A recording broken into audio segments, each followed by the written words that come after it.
Okay, so according to YouTube analytics, there seems to be a small but pretty dedicated audience for my conlang videos, and so I shall continue to do conlang videos. You've read the title. We're going to be talking about Varnite, also known as Vargart. It is the main language spoken in the southern Mazarurian region.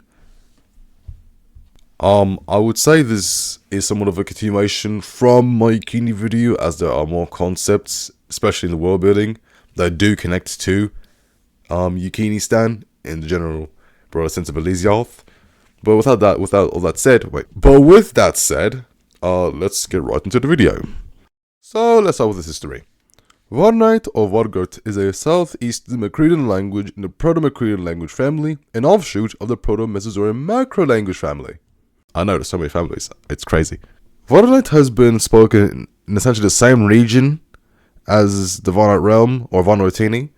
Vanuatini was actually one of the first major civilizations during the first millennium, or during the first Elysiarth millennium. Varnite as a language is pretty isolated from other Macedonian language families due to its isolation in, it being in, the southern realm of, or southern region of Mesozoic. In fact, it is said that Varnite vocabulary is the most closest to the first Macedonian language that existed, which is pretty cool. This linguistic isolation is also reflective in their society as well, as they never really engaged with trade. Or, they did, but it was just very limited trade with the neighbors of the Tarjan Empire and the Haljamar dynasty. Alright, so fast forward to the first 1100s. Vanuatu would continue to thrive until the fall of the Tarjan Empire. This created a refugee crisis where many ethnic groups from the empire would emigrate to Varnite realm. Whilst unexpected, Vanuatu would try to assimilate these new peoples and come into the lands. Thus, mass education programs were set up for the people to learn Vargart and their customs. Speaking of customs, it is worth noting that whilst Vanuatu is a secular state, the main religion or faith in the nation is Dalvaldi. Dalvaldi is a polytheistic animistic religion. The main belief is that all life is interconnected and the gods above either help or hinder one based on their actions. So this is really inspired by animism and other Eastern religions in the world. Now, while Dalvaldi has many sects in its faith, the two main sects are Trisni and Pajri.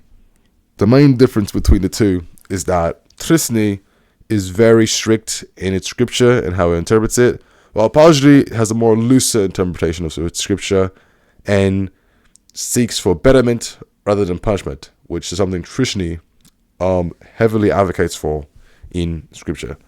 While there has been disagreements between how the faith should be followed, it hasn't gone to the point where national division had occurred.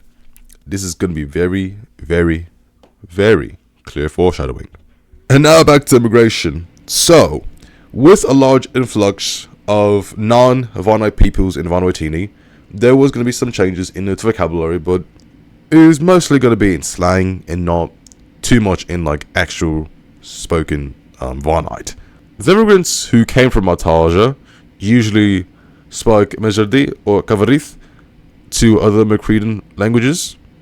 And around the early 1200s, the language that would be known as modern Varnite or modern Vargart would be formed. Alright, fast forward again to 1600s, and Vanuatu is still doing pretty good for itself. But then there was colonialism. Oh my days. So Vanuatu would be colonized and annexed by Yukinistan into the Yukini Empire. It all started when Yukini companies started to sprout up in southern ports in Vanuatu as they wanted the Mekeri flower. It was a very valuable resource in the region, and it is said that it can be used for royal clothing and medical remedies. Hearing the news, Yukini royals send the Yukini navy to protect Yukini entrepreneurs in Vanuatu. This then quickly escalates into just Yukinistan invading the whole region of Vanuatu at that point. So ruling a conquered people is not easy. And so Yukinistan implemented a divide and conquer style of governance that would essentially split the nation in two. Vanuatini would be split into Vanuatini and Salpan. The main difference between these two was that Vanuatini was the Val di Trisni and Salpan was the Val di Pajdi. Foreshadowing. Vanuatini was favored a lot more by Yukinistan due to its willingness to cooperate with Yukini royals and entrepreneurs in the area. Same could be said for Salpan, as they were very staunchly against Yukini occupation. Okay, so Vanuatini and Salpan would get their independence around the 1900s. This is due to Yukinistan being involved in Magnus Bellum, or the Great War. Magnus Bellum, or the Great War, is just their version of World War II, and I guess World War I combined. Or actually, it's more like just World War II and like less World War I, but it's just like a Great War, right? And so Yukinistan was very, very poor after the war, right?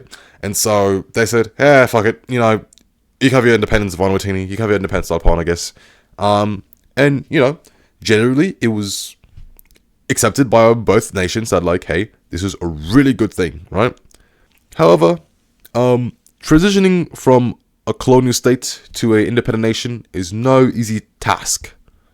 This was especially true for Vanuatini, as they would enter the first civil war a few years after getting independence. So with that in mind, as a language, Vanite is spoken by 44.4 million speakers natively.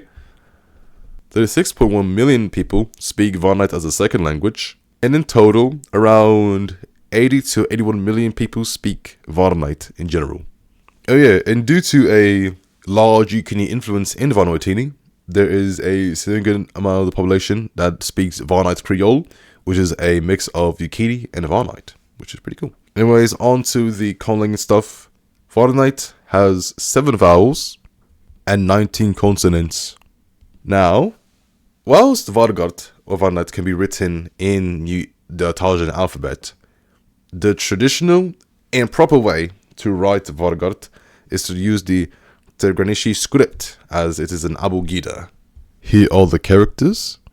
In terms of grammar, Vanite is subject verb object, preposition after noun, numerals after noun, as to show possession. Object of possession is usually before the subject, adjective after noun, adverb after verb, and there is no grammatical gender.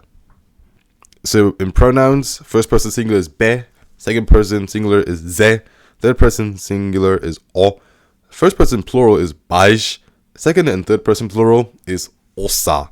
Pretty simple. If there's plural nouns, you just add a z at the end of the word, and that usually indicates that it's plural. And for interrogatives, it's just adding a question mark. So here's a common phrase that's used in the Vanite Civil War.